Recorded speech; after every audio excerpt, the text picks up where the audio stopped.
Hello guys, welcome to our channel track anime, যেখানে আজকে আমরা দেখব সোলো লেভেলিং সিজন 2 এর এপিসোড 7। এপিসোড শুরু হয় হান্টার অ্যাসোসিয়েশনের বিল্ডিংয়ের বাইরে থেকে, যেখানে প্রচুর সংবাদ প্রতিবেদক জমায়েত হয়েছে। আসলে আজ লি মিনজুং নামের এক ব্যক্তির র্যাঙ্ক চেক হওয়ার কথা, আর সেই সবাইকে এখানে ডেকেছে কারণ সে একজন বিখ্যাত অভিনেতা। ঠিক তখনই বে এবং চই এখানে আসে এবং ভাবে আজ এখানে এত ভিড় কেন। আর তখন সংবাদ কর্মীরা তাদেরও জিজ্ঞাসা করতে থাকে, আপনারা কি মিনসুংকে আপনাদের গিল্ডে ভর্তি করতে এসেছেন? কিন্তু তাদের তো জানাই ছিল না যে মিনসুং আবার কে। তারা তো এখানে জিনভোর জন্য এসেছে। চই বলে, মিনসুং তো আগেই ফিল্ড গিল্ডে সাইন করে ফেলেছে, আমি এখানে এসেছি অন্য একটা কারণে। এইসব শুনে সংবাদ কর্মীরা বেশ হতাশ হয়ে যায়। আর বেকের জানা হয়ে গিয়েছিল যে কিভাবে জিনভো চইয়ের হান্টারদেরকে বাঁচিয়েছিল। চই তখন বলে, অন্ততপক্ষে আমাদের কোনো হান্টার মারা তো যায়নি, যেমন রেড গেটে তোমার কিহন মারা গিয়েছিল। যাই হোক, এই দুইজন জিনভোকে তাদের গিল্ডে ভর্তি করতে চায় এবং তারা নিজেদের মধ্যেই তর্ক করতে থাকে। ঠিক তখনই লিম টেগু নামের একটা ব্যক্তি সেখানে আসে, যে আসলে ছিল ফিল্ড গিল্ডের মাস্টার। তিনি তাদের জিজ্ঞাসা করেন, তোমরা কি মিনসুংকে ভর্তি করতে এসেছো? এতে তারা রেগে বলে, আরে মিনসুং নয়, আমরা তার জন্য আসিনি। ঠিক তখনই জিনু সেখানে চলে আসে, কারণ আজ তাকে অফিসিয়ালি এস র্যাঙ্ক দেওয়া হবে। মিনসুং তখন প্রেস কর্মীদেরকে বলে, আমার মধ্যে হান্টারের শক্তি জেগে উঠেছে এবং এখন আমি ভেতরে গিয়ে আমার র্যাঙ্ক চেক করাবো এবং ফিল্ড গিল্ডের জন্য কাজ করব। প্রেস কর্মীরা জিজ্ঞাসা করে, আপনি কি তাহলে অভিনয় ছেড়ে দেবেন আর পুরোপুরি একটা হান্টার হয়ে যাবেন? মিনসুং মনে মনে ভাবে, মোটেও না, আসলে সে তার র্যাঙ্ক আগেই চেক করে নিয়েছে। তার জানাই আছে যে সে এই র্যাঙ্কের হান্টারই হবে। সে মাত্র 2 বছরের জন্য ফিল্ড গিল্ডে থাকবে, তারপর আবার তার অভিনয় ক্যারিয়ারে ফিরে আসবে। আসলে মিনসুংয়ের বিরুদ্ধে অনেক অভিযোগ আছে, তাই 2 বছরে মানুষ তাকে ভুলে যাবে এবং তার ইমেজ পরিষ্কার হয়ে যাবে। ঠিক তখনই জিনুও ভেতরে যেতে চায়, কিন্তু মিনসুংয়ের ম্যানেজার তাকে থামিয়ে দেয় আর বলে, এখন স্যারের ইন্টারভিউ চলছে, পরে আসুন। ঠিক তখনই অ্যাসোসিয়েশনের চেয়ারম্যান গো গুনহি বাইরে আসেন এবং বলে, জিনভো আমার অতিথি, এবং সে মিনসুংকে বলেছিল যে এই সময় কোনো রকমের প্রেস কনফারেন্স না করতে। যাই হোক, তিনি জিনভোকে নিয়ে ভেতরে চলে যান। মিনসুং ভাবতে থাকেন, এই ছেলেটা আমার ইন্টারভিউটাই নষ্ট করে দিল। সে তখনও ভিতরে যেতে চায়, কিন্তু জিনচুল তাকে বলে, অন্য কারোর র্যাঙ্ক চেক করা হচ্ছে, তাই তোমাকে এখন বাইরেই অপেক্ষা করতে হবে। মিনসুং তাকে বলে, তুমি জানো তো আমি কে? আমি এখানে দাঁড়িয়ে দাঁড়িয়ে তোমাকে চাকরি থেকে বের করে দিতে পারি। জিনচুল বলে, আমি জানি না তুমি কে, কিন্তু এখন বাইরে চুপচাপ দাঁড়িয়ে থাকো, না হলে তোমারও অবস্থা ভালো হবে না। অন্যদিকে আমরা দেখি চই আর বাইকও জিনভোর জন্য ভেতরে অপেক্ষা করছিল। শেষমেশ 2 বছর পর দেশে একটা এস র্যাঙ্কের হান্টার পাওয়া যাচ্ছে। যাই হোক, এখন জিনভোকে জিজ্ঞাসা করা হয় যে সে কী ধরনের ক্ষমতা ব্যবহার করতে পারে। জিনভো তখন একটা শ্যাডো সোলজার সামনে হাজির করে। গোগুনহি এটা দেখে বলেন, আমি তোমার রিপোর্ট আগেই পড়েছি, তুমি এর চেয়েও অনেক বেশি করতে পারো, তাই না? জিনভো এখন মনে মনে ভাবে, লোকেরা তার ক্ষমতা দেখেই ফেলেছে, এখন আর লুকোনোর কোনো মানেই হয় না। তাই জিনভো এখন অনেক শ্যাডো সোলজার তার সামনে হাজির করে এবং বলে, আমি এরকম আরও 100টা সোলজারকে ডাকতে পারি। বেক আর চই বুঝতে পারে যে জিনভোর ম্যাজিক পাওয়ার অনেক বেশি এবং সে বেকের চেয়েও অনেক শক্তিশালী। তারা ঘরের বাইরে থেকে জিনভোর আভা অনুভব করতে পারছিল। আর এরপর রি-ইভ্যালিউশন প্রসেস সম্পূর্ণ হওয়ার পর জিনভো তার এস র্যাঙ্কের লাইসেন্স পেয়ে যায়।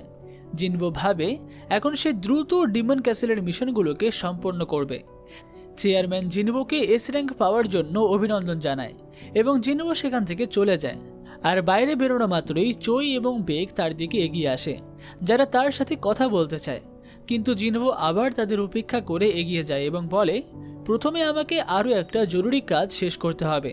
ঠিক যখন জিনভো গেট খোলে, তখনই প্রেস কর্মীরা তার ছবি তুলতে থাকে। অন্যদিকে জিনভোর বোনের বান্ধবী জিনাকে বলে, দেখো দেখো, তোমার ভাই তো খবরে আসছে, সে তো এখন দেশের 10তম এস র্যাঙ্কের হান্টার। আর অন্যদিকে জিনভোর মাইনিং টিমের লোকেরাও জানতে পারে যে সে এখন একটা এস র্যাঙ্কের হান্টার। জুহিও এই খবর দেখে খুবই খুশি হয় এবং জিনভোর পুরনো সাথী চাহিনও এই খবর পায়। এটি একটি বড় ঘটনা ছিল, কারণ বিগত 2 বছরে কোনো নতুন এস র্যাঙ্কের হান্টার তৈরি হয়নি। সবাই মিনসুংকে ছেড়ে এখন জিনভোর ইন্টারভিউ নিতে থাকে। এদিকে জিনহো তার বাবাকে বলে জিনভো আমাদের গিল্ডে যোগ দিতে অস্বীকার করেছে, কিন্তু সে আমাকে বলেছে যে একটি মিশন আছে যেটা তাকে একাই সম্পন্ন করতে হবে এবং সে এর জন্য লড়াই করে শক্তিশালী হতে চায়। তাই সে এখন কোনো গিল্ডে যোগ দিতে চায় না, বরং সে চায় যে আমি তার গিল্ডে যোগ দিই। এই কথা শুনে জিনহোর বাবা তাকে বকা দেয় আর বলে, প্রথমে তো তুমি আমাদের গিল্ডেরই মাস্টার হতে চেয়েছিলে, আর এখন জিনহোর জন্য সব ছেড়ে চলে যেতে চাও। জিনহো বলে, যাই হোক, আমি জিনহোর সাথেই থাকবো। এদিকে প্রেস কর্মীরা জিনহোর সাথে কথা বলতে চায়। বেক বলে, এদের সাথে কথা বলে ক্লান্ত হয়ে যাবে, আমরা তোমাকে বাড়ি পৌঁছে দিচ্ছি। জিনহো বলে এর কোনো দরকার নেই এবং হঠাৎ করেই সবাইকে পেছনে ফেলে সেখান থেকে চলে যায়। চই বলে, ও শুধু শক্তিশালীই নয়, ও জাদুকরও বটে। আর জিনভোর এই গতি দেখে তো বেক ইয়নোর সত্যি মাথা ফেটে যায়। যাই হোক, এর পরে জিনভো যায় কিছু গিয়ার কিনতে, তাই সে যায় হান্টার অকেশনে। জিনভোর দরকার ছিল এমন একটা আর্টিফ্যাক্ট যা তাকে আগুনের আক্রমণ থেকে রক্ষা করবে।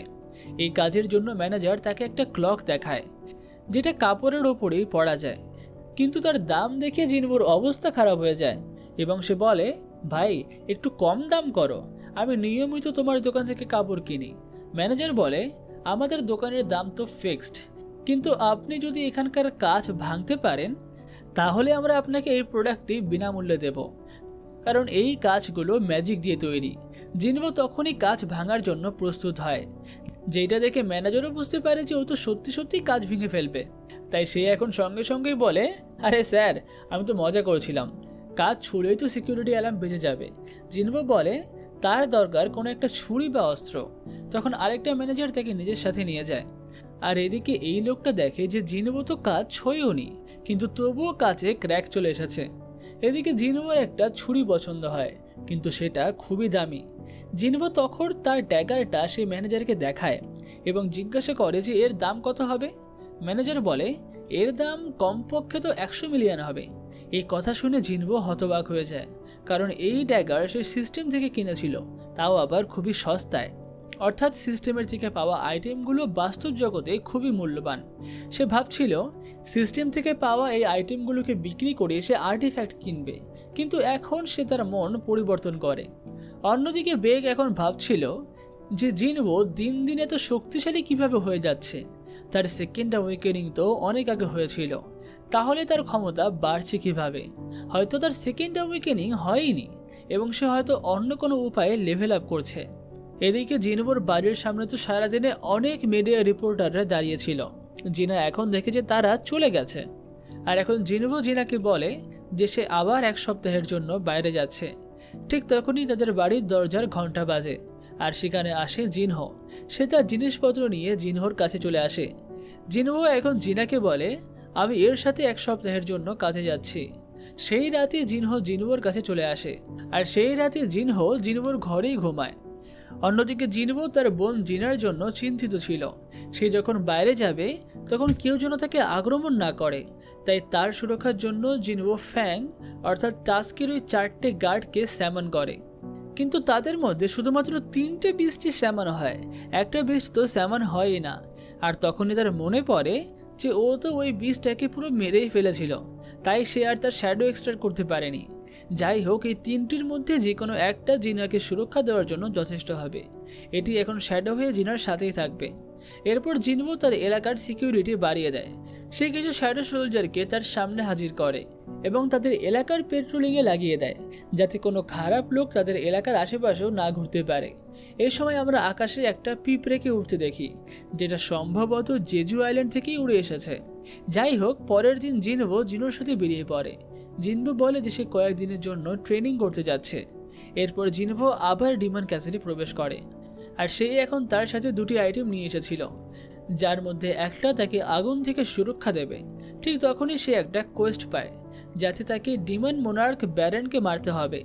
আগের বার জিনভো 75তম ফ্লোর পার করেছিল এবং সে সরাসরি 76তম ফ্লোরে যায়। এদিকে জিনহোর বাবা মা কথা বলছিলেন, যারা ভাবেওনি যে জিনহো এবার বাড়ি ছেড়ে চলে যাবে। ঠিক তখনই জিনহোর বাবার হার্ট অ্যাটাক হয় এবং তিনি অজ্ঞান হয়ে যান। অন্যদিকে জিনভোর সামনে একটা বিশাল ডিমন আসে। তাকে মারার জন্য জিনভো টাস্ককে স্যামন করে, আর সে একই সঙ্গে টাস্ককে একটা ম্যাজিক পাওয়ারের অর্ব দেয়, যার কারণে তার শক্তি এখন অনেক বেড়ে যায়।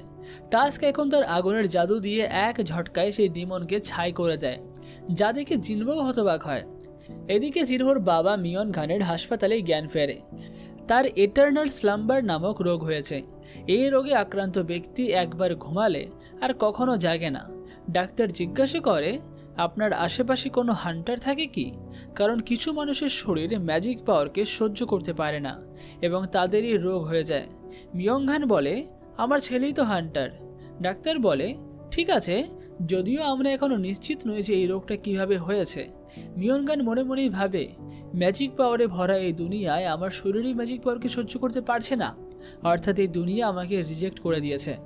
অন্যদিকে আমরা দুজন হান্টারকে দেখতে পাই, যারা সমুদ্রের পাশে ঘুরছিল এবং হঠাৎ তাদের সামনে একটা পিঁপড়ে চলে আসে, যেটা হয়তো জেজু আইল্যান্ড থেকেই উড়ে এসেছিল।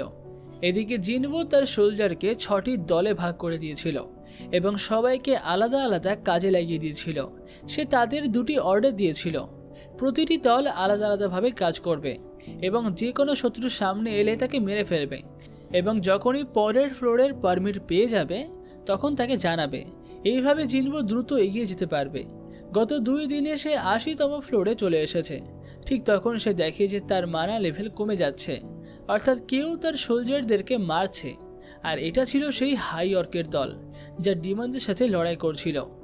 এই ডিমন প্রথম দলকে আক্রমণ করে, তারপর দল বি এবং ট্যাঙ্কের দলকেও আক্রমণ করে তাদেরকে শেষ করে দেয়। আর জিনভো এই সমস্ত কিছুই উধাও হয়ে দেখছিল এবং এই ডিমন নাইট জিনভোকেও আক্রমণ করে, কিন্তু জিনভো সহজেই তাদেরকে মেরে ফেলে এবং শেষ যে নাইটটা বেঁচে ছিল সে জিনভোকে তো দেখেই ভয় পেতে শুরু করে। আর এপিসোড 7 এভাবেই শেষ হয়। পুরো ভিডিওটি ভালো লাগলে ভিডিওটিতে লাইক, কমেন্ট, শেয়ার অবশ্যই করবেন। আর পরবর্তী দেখার জন্য চ্যানেলটাকে সাবস্ক্রাইব করতে তো একদমই ভুলবেন না। তাহলে দেখা হচ্ছে অন্য কোনো ভিডিওতে।